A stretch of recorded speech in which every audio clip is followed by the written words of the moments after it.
just move across one, though, for the people that do arrive late.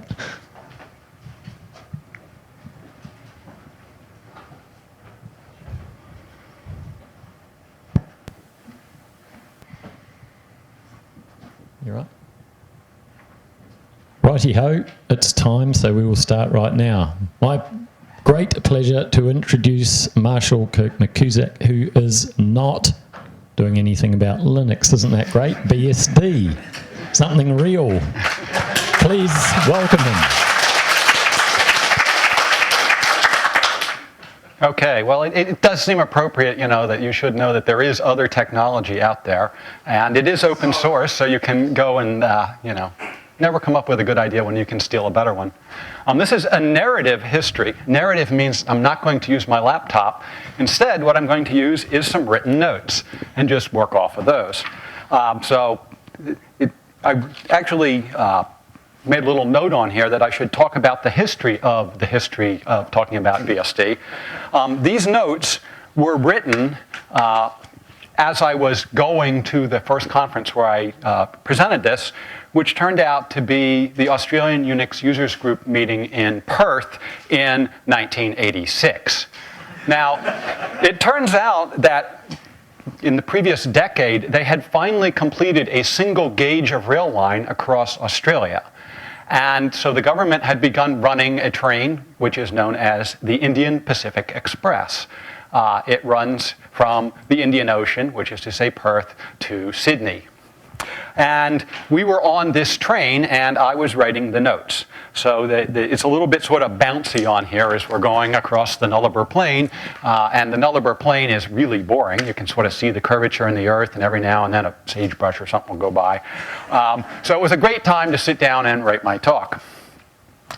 All right, so what I'm going to do is give you the sort of abridged history here, because it turns out that when I do the entire history in all the gory detail, it takes about 3 hours.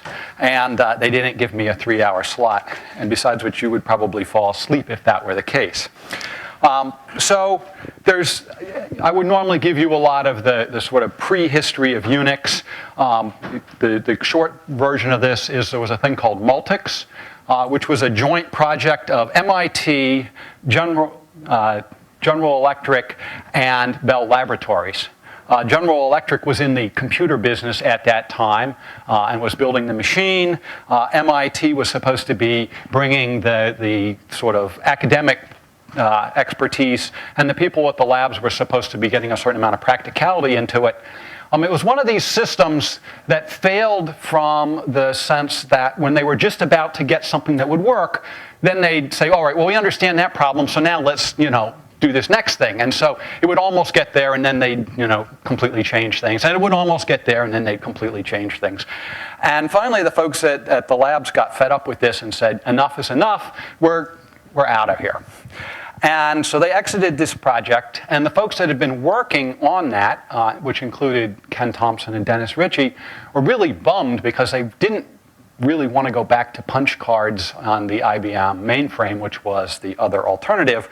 And so they found a PDP-7 sitting in a corner somewhere and pulled it out and decided to start writing little, an operating system, what we'd call an operating system today. But it didn't need a lot of functionality because all they really wanted to do was this sort of space war game. And so they needed just enough functionality to make that work. So they got that sort of going. And this is the labs, back in the days when it was the labs and they could sort of do whatever they wanted to do. But then they decided, all right, well, this is kind of cool, but they were pretty limited by what the PDP-7 could do. And they wanted to get one of these new, powerful, cool machines that was coming out called a PDP-11. It was a PDP-1120, actually. But they were sort of too expensive to get on the budget that they had available. And so they did what many technical people have learned to do over the years, and that is that you go find someone else within your company that has boatloads of money. That would be the legal department. Well, the legal department, they had to do all these documents and so on, and the way you would do it is you would write it out, and then some secretary would type it for you, and then you'd mark that up, and you'd change 3 things, and then they'd retype the entire page to, get those corrections in and so on. And so they said, we can automate this for you. All you need to do is buy us this computer. And so the legal department's like, oh, sure, of course, that's easy. And so they had Unix plus Roth, not, NROF. That was the new ROF, but ROFF, which was the runoff program, which was the thing that they wrote for the legal department to, so that they could fulfill that piece of their mission. I must say, if you look at ROF code, you can see that they didn't put a great deal of effort into it. It just sort of did what it minimally needed to do, which is why NROF had to come along later. Okay, at any rate, the real goal of this was that they could start doing this operating system, and Unix was supposed to be everything that Multics wasn't. And so, where Multics would have 8 ways of doing things, they would try and find the minimalist one way of doing it. And you might find that hard to believe looking at almost any Unix system today, that it was supposed to be really simple, but that truly was the goal at the time. And one of the beauties of working in a 16-bit address space is that's about 10,000 lines of C code, and then you're out of room to do anything. And so, it's sort of scary today. I look at some of these disk drivers, and they themselves are bigger than the entire Unix kernel used to be. Anyway, they started originally writing in assembly language because the belief at the time was that that's what you had to do operating systems in. But within a couple of years, they realized that they could do better than that, and C was essentially written as a sort of glorified macro assembler, i.e. you could look at a line of C code and pretty much tell exactly what the code was it was going to generate. At any rate, between the version 3 and version 4 was where they converted from assembly language to C. And this was done within 3 years of starting, which would have made it 1973. The reason that time starts on January 1st of 1970 is because that's when they started the project. At any rate, they presented at SOSP, the Symposium on Operating System Principles, which is the sort of academic OS conference, which is held every other year. And there were, of course, a bunch of academics there that got, this looked really cool, because here's a relatively inexpensive machine that gives us interactive stuff, and nothing else essentially had that other than things that ran on the mainframe but were much too expensive to actually use. So, in particular, Bob Fabry, who was a professor at Berkeley, thought this was very interesting. He talked to Ken Thompson, and within not much time, Unix came to Berkeley. And they were able to buy, at the time, a PDP 1145.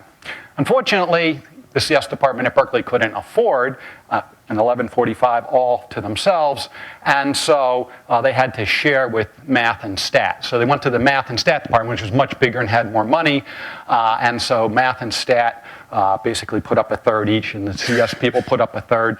And then, of course, the CS people wanted to run Unix on it, but the math stat people would have none of this experimental operating system hoo-ha. We had to run something real, which was the DEC system that ran on that. And so then the question is, well, who gets to run, when does the CS department get to run Unix, and when do the math stat people get to run their operating system? And so what ended up happening was it was divided into 3 8-hour periods and rotating through the day. So Unix would run from midnight to 8, and then the next day, the next day would be 8 to 2 or 8 to 4, and then 4 to midnight. And so it would rotate around the clock, and you had to sort of be awake at whatever time it was that it was up and running. This was sort of untenable, and so fairly quickly they were able to get their own PDP 1170 at that point. This was about the time that version 6 was coming out, and it turned out that Ken Thompson is an alumnus of Berkeley, and so he actually came out to personally install it. And unfortunately, this was a bigger system than any that they had had back at the labs. It had not one but 2 28 megabyte disks on it. And so it turned out that the code that was supposed to let both disks operate at the same time had a few race conditions in it and didn't work very well. So Ken Thompson had to sort of debug that stuff.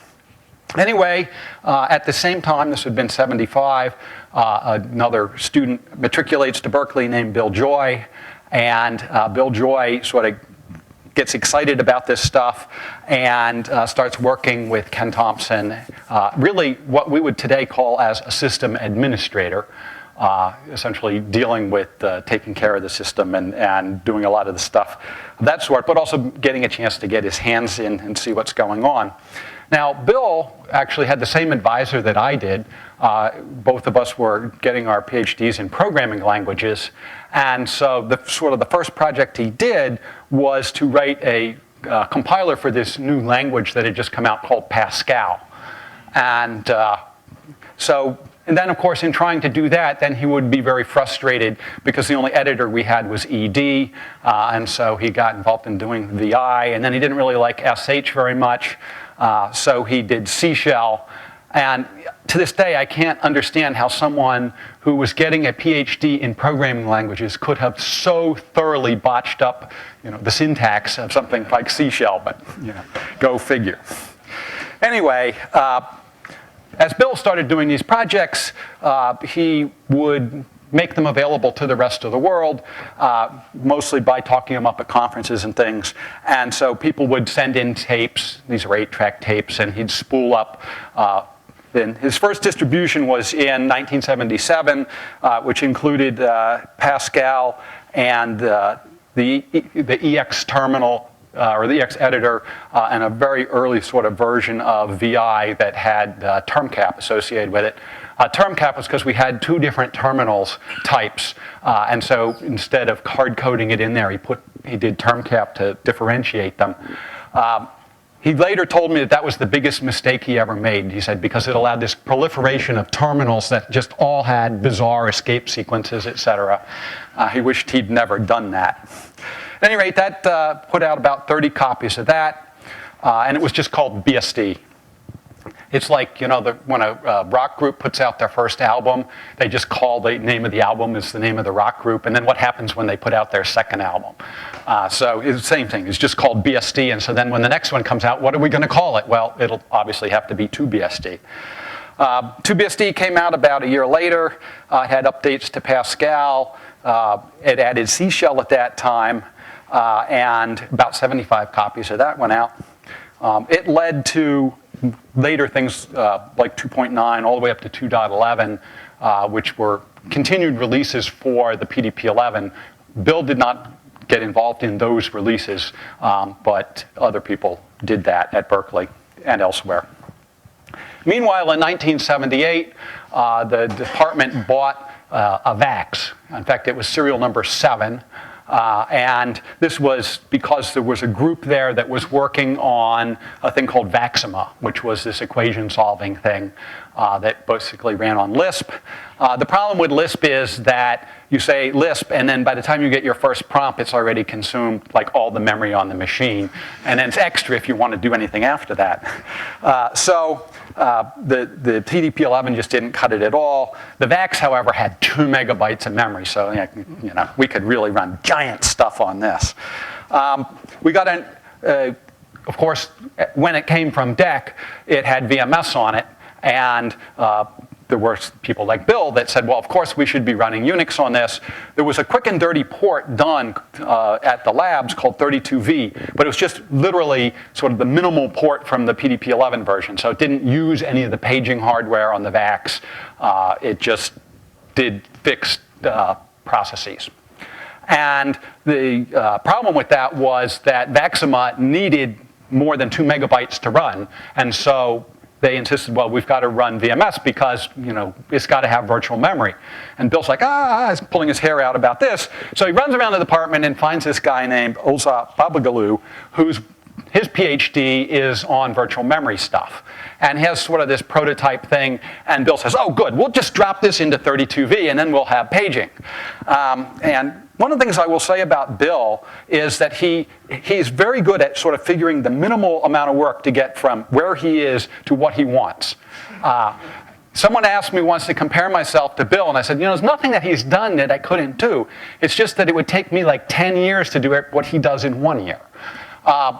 The problem is that when he's done, you can't touch it because you change a single line and it just collapses in a puddle. look at VI, It's like it had just to be rewritten from the ground up before you could change it. At any rate, so Bill goes in, hack, and there's only the one VEX, so if you're going to test stuff, the only time it can be tested is over the Christmas break. So classes end about middle of December, and he has until the middle of January, and if it's working by then it's going to run. And if it's not working by then, it's VMS for the next 6 months. So I, for various reasons, was actually around over that Christmas trying to get work done because it was one of the few times when the machine wasn't super busy. So I'd be working along, and it would be, running 32V at that point, and then it would, message machine going down to boot VM Unix, and then you'd come up and it, VM Unix prompt, you'd log in, you'd be typing away, and then it'll freeze, and then there'd be a little break, and then 32V would come back up, and so this would happen. But it was more and more time running VM Unix, and by the time classes were ready to start, it mostly worked, and it was really about another month before it really worked, but. We never looked back. Never ran VMS again on that machine. Anyway, he put all that stuff together, and this became 3BSD.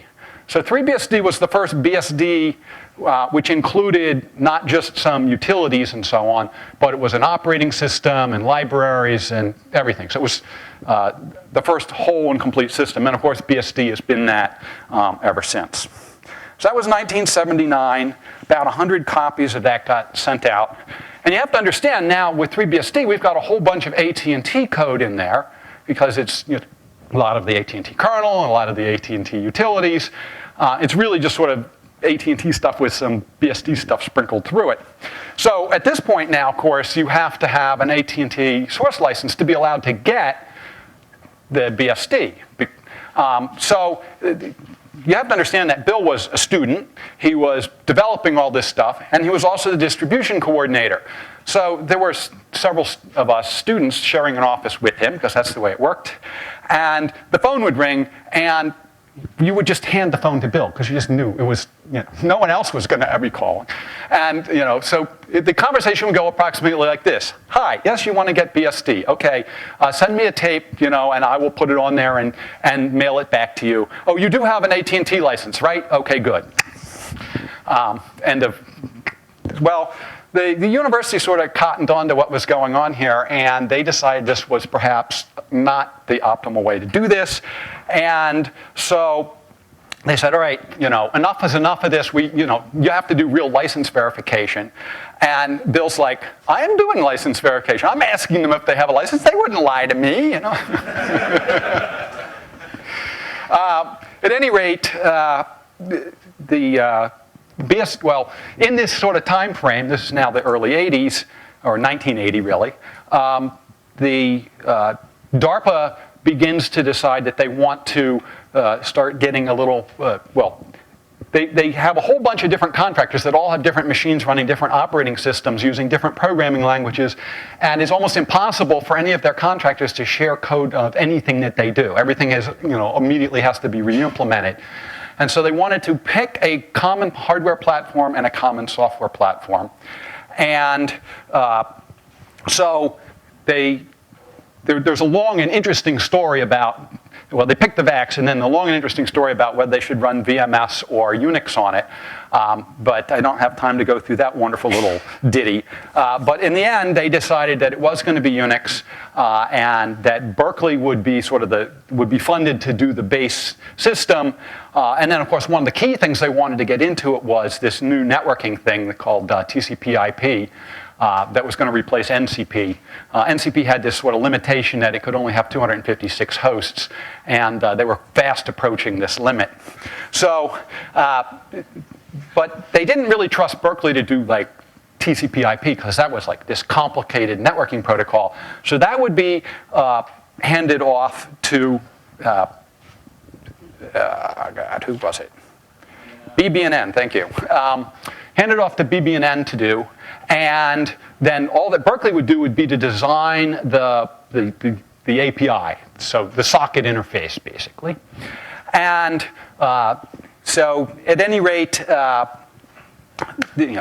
this money comes in, and the key thing is that it now allows, first of all, Bill to get paid a salary, and more importantly, an sysadmin or a sysadmin to be hired, or not a sysadmin, but an administrative assistant who was going to do all of the license verification, who would actually make them send a copy of their license and then call AT&T and verify the license and all this other stuff, so that Bill no longer had to do that, which was good because the number of copies just kept rising. So sort of as a prelude to the serious DARPA work getting done, 4BSD was released, which sort of wrapped up everything that was sort of ready at that point in time. So it had things like job control got added. The file system went from using 512 byte blocks to 1K blocks, which doubled the performance.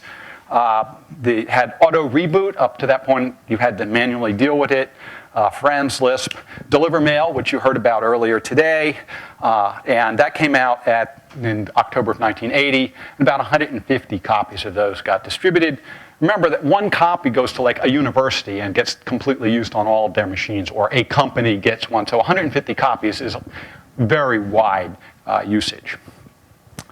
Okay, so then the DARPA funding really begins. There's the big debate about which one they're going to run. Ultimately, they decide that it's going to be Unix, and so serious development begins. So Bill gets the socket stuff organized, and he wants to test it. And so he goes to Rob Gurewitz, who's the person at BBNN that's overseeing the development, and he says, well, can I get an early release of your code? And sure, of course. And so he gets the tape and he puts it on and puts it in and hack, gets the interface to sockets going. And then we had actually a prototype of the thing called Ethernet. You may have heard of this from the Xerox PARC folks.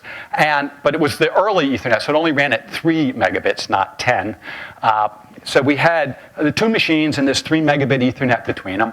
And Bill fires it up, and he needs to, test copy a file across. Well, of course, you're supposed to have FTP, but FTP hadn't been written.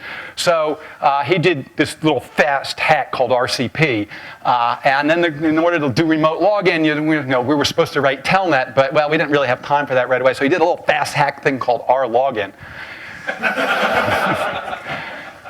They never should have been let out. They just, we knew at the time they were a disaster.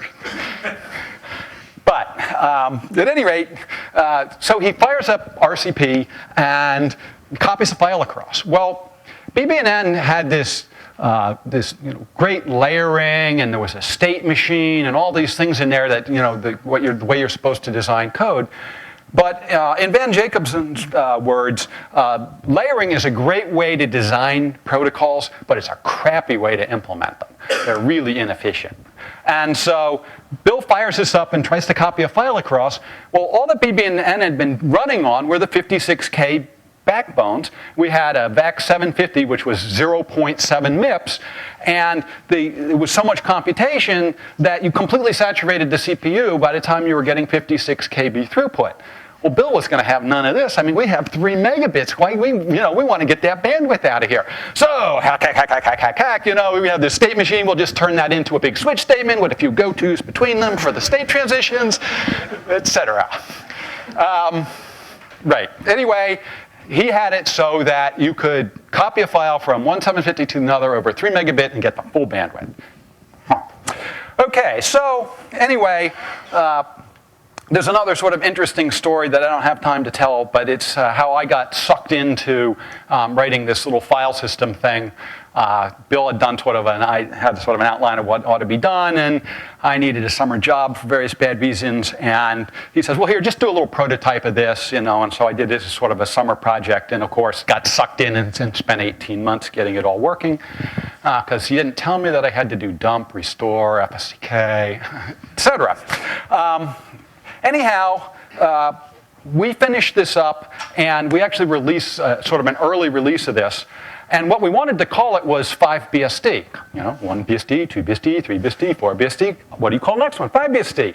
However, AT&T had just released something called System 5, and they were concerned that there would be marketing confusion if there was something called 5BSD and System 5, and so we could not call it 5BSD. So my attitude at the time is, great, we'll call it 6BSD. But for various reasons, that decided we would call it 4.1, and then 4.2, 4.3, 4.4, etc. So that's how that came about. Anyway, we released this thing which had the preliminary TCP/IP code as hacked up by Bill, and this was called 4.1a. And this got fairly wide distribution because there were a lot of people that really wanted to use it.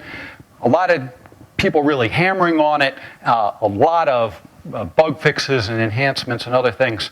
Another important thing is that Sam Leffler joined the project, and Sam, unlike Bill, actually had some background in networking and made some very important changes to the API.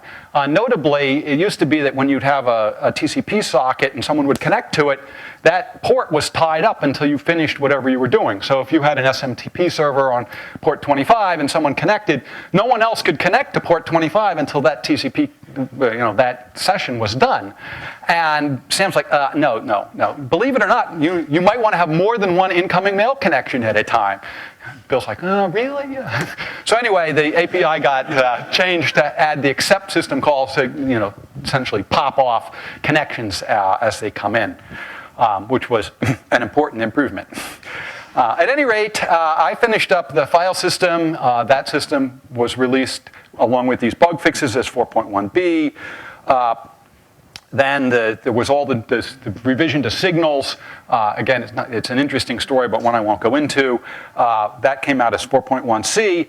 And then 4.1d was supposed to have the new VM system in it, but Bill got kind of sidetracked by this company in the South Bay called Sun Microsystems.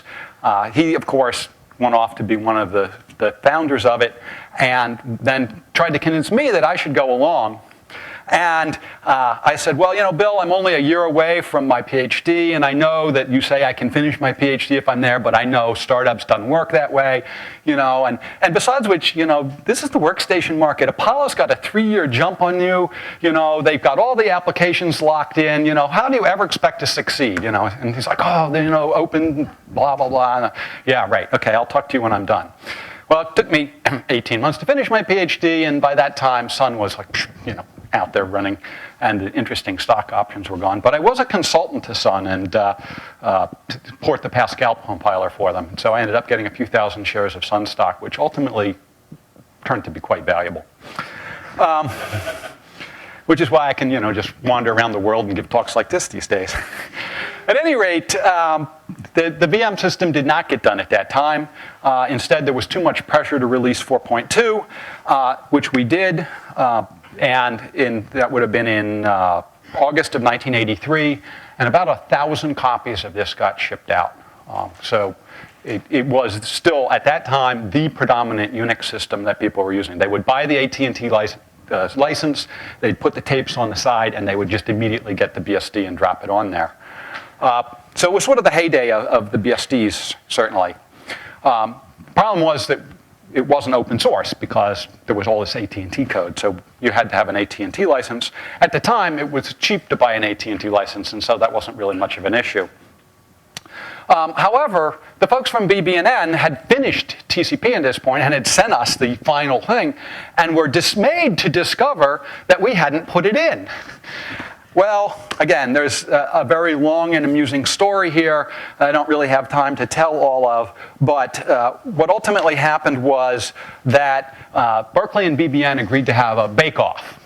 And we had to find a neutral third party, and DARPA suggested this guy named Mike Moose at the Ballistic Research Lab in Aberdeen, Maryland. And he had been involved with various other DARPA things, so he was good with DARPA, and he was buddy-buddy with some folks at BBNN, so they thought they had an inside edge. On the other hand, he had done a whole lot of development of what we were shipping, and so, we knew that he had a certain interest in that as well, so fine, it sounds like a good neutral party to us. Anyway, he does a bunch of tests. And one of the ththings that's really important to DARPA is when you have high packet loss. Because, someone drops a nuclear bomb on Chicago and it has to figure out that, it has to route around through Texas or something. Anyway, so one of the tests, we were just maximal throughput basically on good connections is what we really optimized for. Whereas BBNN had spent a lot of time worrying about lost packets and other things. And so one of the key tests that was to be run was one where they would lose about every fourth or fifth packet. And see what the retransmissions and all that stuff was going to work. And so we, of course, don't find this out until we've already shipped it and we get back what the tests are going to be. It's like, so at any rate, Mike Moose's report comes, and of course, you immediately go to the last page and see what the conclusion is going to be, and he carefully doesn't really let you know. So you actually have to read the thing through, and it's a really amusing read because he talks about, first of all, when there's no packet loss, BSD does this, and BBN is down here. But, now we turn to the test where we're going to be losing a quarter of the packets or so. And so what we find is that, BBN gets off to an early start. They're getting much more data through than the BSD is. However, while BBNN is rebooting, BSD catches up.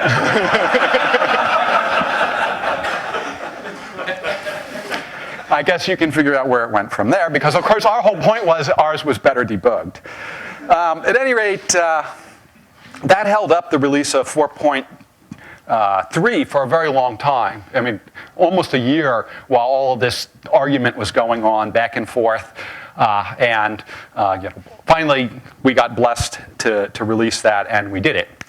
So that became the 4.3 release, which, where did I say? That came out finally in June of 1986. So we had been, we'd said in June of 85 that it was going to come out, and that was already 2 years. So it had been a long time. There was a lot of demand. Finally, we got that out. Okay, so meanwhile, this guy named Keith Bostick, we have a little bit more money that's available to us now, so we decide to add a third programmer to the BSD team. This would be Keith Bostick. He came to Berkeley. One of his requirements in coming was that he would be allowed to finish 2.10, which was the PDP-11. He wanted to take the TCP/IP code and put it into the kernel that was released on the PDP-11. Well, TCP/IP code all by itself was the entire address space of the PDP-11, and so this was quite a challenging problem because you had to do what's called overlays, where you essentially have two sets of things and you flip the map registers as you cross from one segment back and forth. Mind-boggling. I mean, I admire the problem, but it was mind-boggling, and neither Mike nor I could understand for the life of us why he wanted to do this. But sure, in all your spare time, I mean, there's only, 3 things you need to do here. One is you're going to have all technical support that comes in on the phone. 2 is all technical support that comes in from email. And 3 is some of these other programming projects we have for you. But any spare time you have after that, feel free to do it. And somehow he did all of that. Anyway, he finally got 2.10 going. And we had a party to celebrate the fact that he'd finally gotten this done. And at the party, he opens the window to his office. We're on the 4th floor of Evans Hall. Looks down to make sure that there's nobody below, and drops the PDP-11 out the window, smash onto the concrete 4 stories below. We're like, Keith, what did you just do? He said, I never want to see that PDP-11 again.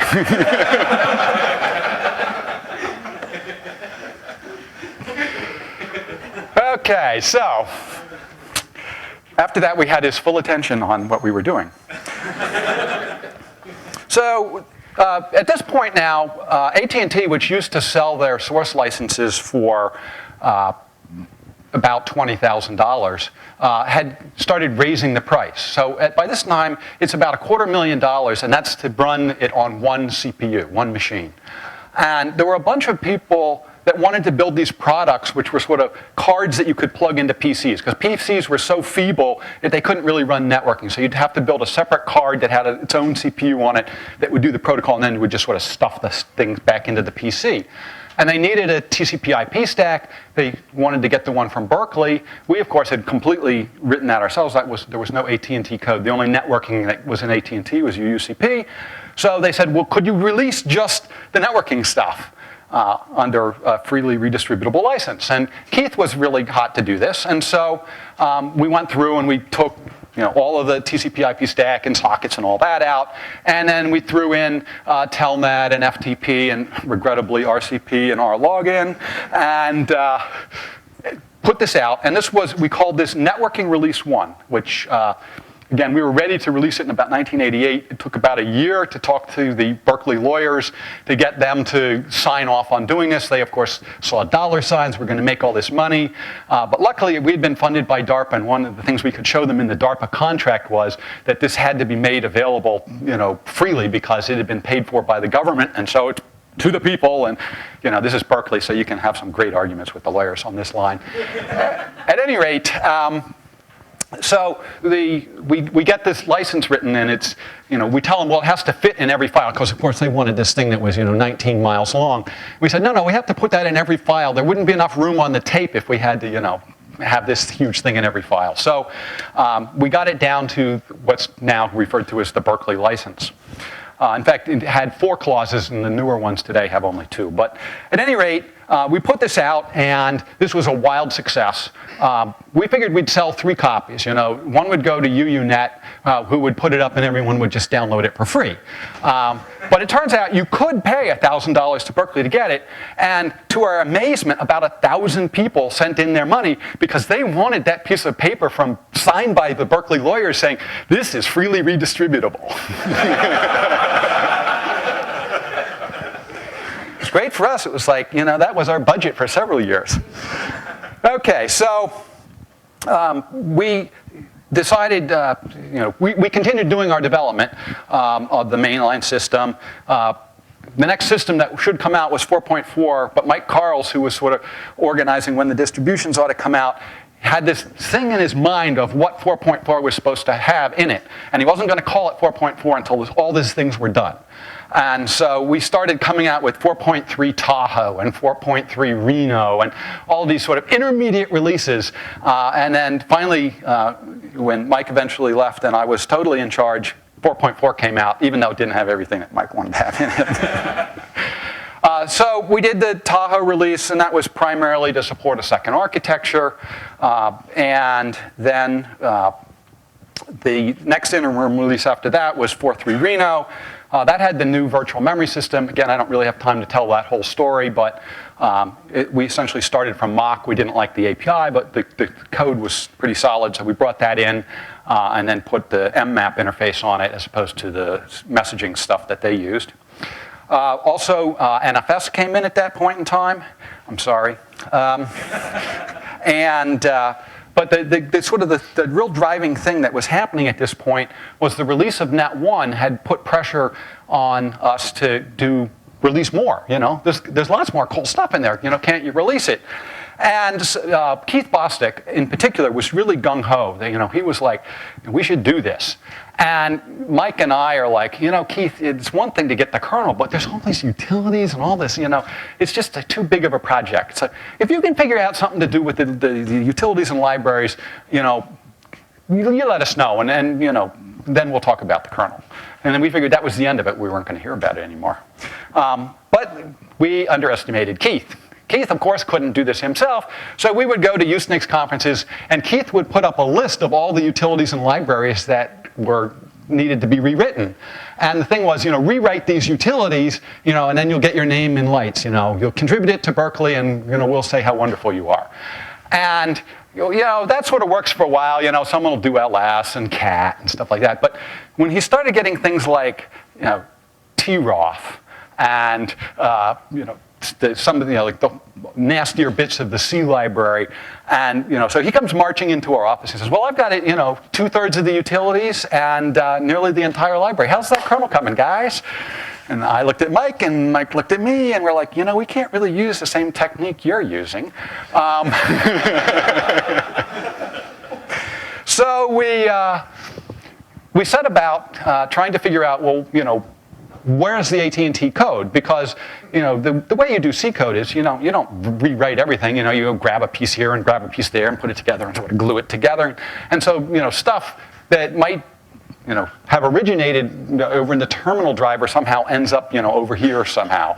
And so we have to identify all of the AT&T code. So we came up with this sort of amusing technique. We first ran the entire kernel through CB, the C beautifier, which just puts it in a canonical form. And we took 32V and did the same thing with it. And then we built an inverted database, a line-by-line database of 32V. And then we took every line of our code and compared it against the 32V. And anytime you'd get a run of 2 or 3 lines in a row that matched 2 or 3 lines in a row out of 32V, you'd go, aha, something needs to be dealt with here. And mostly it was just stupid stuff like, a linear search through the process table. It's like, well, that's dumb. Let's just hash that, And it improves the performance and gets rid of that bit of code. So anyway, when the dust all settled, we were down to about 6 files that were left that still had any significant amount of AT&T code. And my attitude was, well, let's just rewrite these 6 files, How hard can it be? And Mike's like, if we release a complete kernel, that's going to really get them going. But if we just release, this is a partial kernel and some utilities and stuff, like we did with Net1, it'll be fine. Well, we went and talked to the lawyers, and we didn't want to get them too stirred up. So we said, this is just sort of an expansion of the previous one. We want to call this Networking Release 2. Despite the fact that it contains 95% of the system.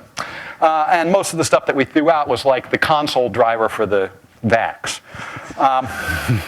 So anyway, the lawyers say, well, how close is this? And so we say, well, yeah. Anyway, they said, well, we're not going to approve this. That has to go to a higher level. So, it worked up to the head of the department. He didn't want to sign off. At head of the School of Engineering, he didn't want to sign off. Well, I'm not allowed to say exactly how high it went, but that particular chancellor was, he was very favorably disposed to us, and so said, all right, I want you to told the lawyers, bring in some outside experts, have them do an audit and see whether these people really know what they're talking about. We passed the audit, and so out it went. And in fact, the initial release didn't cause any trouble. The trouble occurred when a guy named Bill Jolitz wrote the 7 or 6 missing files and started having a system that would actually boot and run.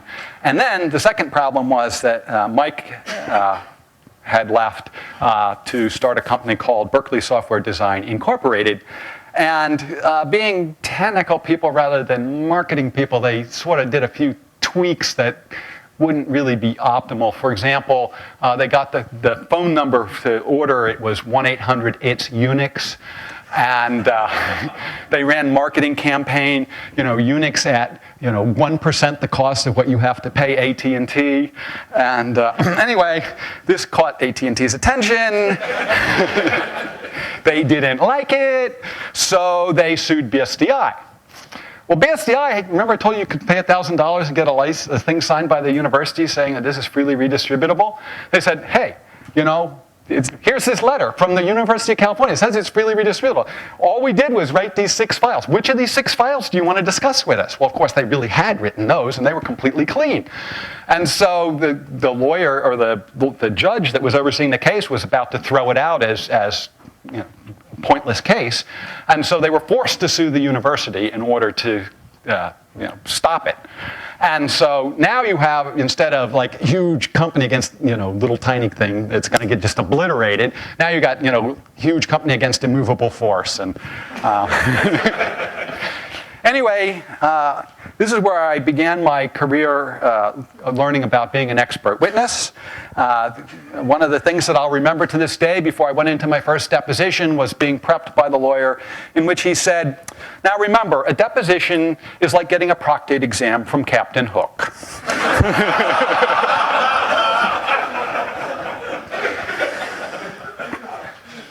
He wasn't kidding. Anyway, again, it's a huge fun story to go through the whole lawsuit, which I also don't have time for. But ultimately, in the end, what it turned out was that the people at AT&T had done some bad stuff. Like they had taken the TCP/IP code, which of course they were free to do. The one thing that they weren't allowed to do was remove the copyrights, which they had done. So when they were comparing BSDI with their source code, they saw huge amounts of common code. Well, of course it was common code because they'd taken it from BSD. But there was no copyright, and the people that had done that were gone, and so they didn't realize what they'd done. And when this came to light after 2 years, they realized that they really didn't have a case, and so it all settled. We agreed to, make some minor changes so that we could release something new, which we called 4.4 BSD Lite. The agreement was that they would bless this, but we had to say that the Net2 could not be used because they figured that was going to set back BSDI because they were going to have to start all over again, and that it was going to essentially put a damper on things. Turned out it didn't, but at any rate, the settlement came, and at the end of the day, we ended up having to add USL copyrights to 70 files, along with things saying that they were freely redistributable. These were common header files which had been discovered to be essentially in the public domain. And we had to delete 3 files. And there weren't really 3 files to delete in the kernel. And so I remember going out for a conference with our lawyers, and they say, look, we don't care what you pick. Just pick something because they have to save face. So we came back in and said, okay, what we've decided that we're going to get rid of is the System 5 IPC emulation, the System 5 shared memory emulation, and the System 5 semaphores. Oh, please don't make me take that stuff out of the kernel. Okay, so the upshot of that was that 4.4 BSD Lite went out. That generated another 1,000 people paying $1,000. So we had another $1 million coming in. So we actually spent like another 2 years just sort of making little changes and bug fixes and a few other things. And we finally did one more release, 4.4 Lite 2, which was the sort of bug fixed version of that. But at any rate, it was really the 4.4 BSD Lite, which was then the genesis of the various BSDs that are out there today. And again, I could go through all that, but I have more than used up my time. But you see, this, where I've told you there's all these fascinating stories that I didn't get a chance to tell you, allows me to do my promotion of my DVD. So you can get all slightly over 3 hours of these stories for a mere $20 for the first 10 people that come down and ask for it. Also, you can get it off my website, www.mckusick.com. All right, so I have 0 time for questions, but I'll take a question anyway. Question time? Anyone? First, was it just one, was it? Yeah. Come on, somebody's got to have at least one question. Yep, I'm sure that nervous people here in your presence, I think. So when you read the classic email fight between Linus and the name escapes you, Tannenbaum, about Multics and Linux, what was the BSD creator take on? Well, by this time, I was actually at the first public speech that Linus ever gave on Linux, which at that time was really just, it was slightly past being a terminal emulator at that point. Yeah, it was 10,000 lines. Yeah. And so, after that, I said, well, why did you start this thing, because we've got BSD here. And he said, well, it was all tied up in litigation. That litigation could have gone the other way, and then there would have been nothing, so we had to do something there. And, he's never looked back. Any others? All done. All right. Well, on that note, I would like to present you with a lovely macadamia husk bowl. All right. But unfortunately, you would have heard about all the floods and what have you. We actually ran out, but we've still got the boxes. But what you wouldn't know, the floods, continuing on the flood theme, started all the way up north, went all the way south, right to Melbourne. Melbourne, guys, pretty much flooded out too. It did go further inland as well, so we tried to find something appropriate for you. No, that way up, that way up. That way up. Because that is all that's left of Uluru. Thank Marshall very much.